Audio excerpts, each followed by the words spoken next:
Hello and welcome to Funky Fresh Food. Today I'm going to show you how to make a beetroot and goat's cheese tart. We're going to start off by giving the beetroot a little wash, then chopping off the ends and cutting them down so they're all even size.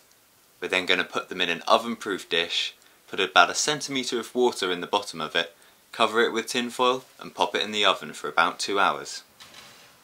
Next we need to chop up the onions, add them to a pan with a bit of butter and sugar, then leave them simmering away for 45 minutes, stirring very occasionally. Right, so now we're going to make the short crust pastry.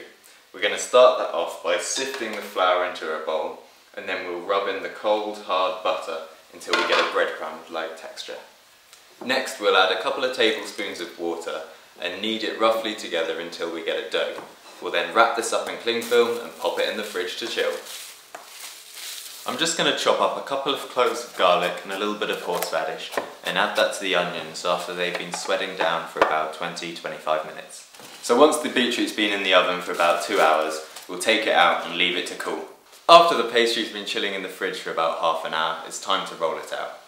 Dust your surface with flour and roll it out evenly with a rolling pin until you've got the size of the pastry dish that you're using. Grease and flour your pastry tin, then pop your pastry into it, pushing it gently to the edges. Cut off the excess pastry from around the tray, then prick the pastry a few times with a fork. Cut a little bit of greaseproof paper, put it on top with some baking beads, and then put it in the oven to blind bake for around 15 minutes. Once this is done, remove the baking beads and the greaseproof paper, egg wash your tart case, and pop it back in the oven for another 5 minutes. Once the onions have been cooking for about 45 minutes, we're going to add a splash of balsamic vinegar, season, and then remove them from the heat. Now the beetroots have cooled completely, I'm going to peel them and slice them.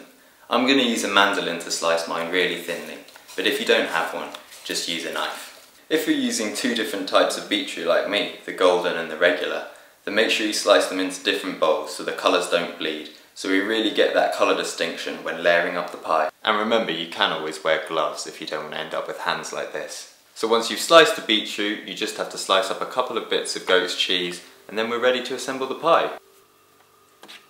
Spread an even layer of onions on the bottom, dot a few bits of goat's cheese around, and then layer up the beetroot, keeping the colour distinction between the golden and the regular.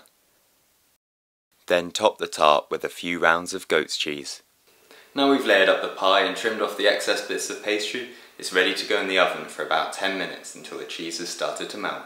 Just taking this out of the oven and it's looking great. This is my beetroot and goat's cheese tart.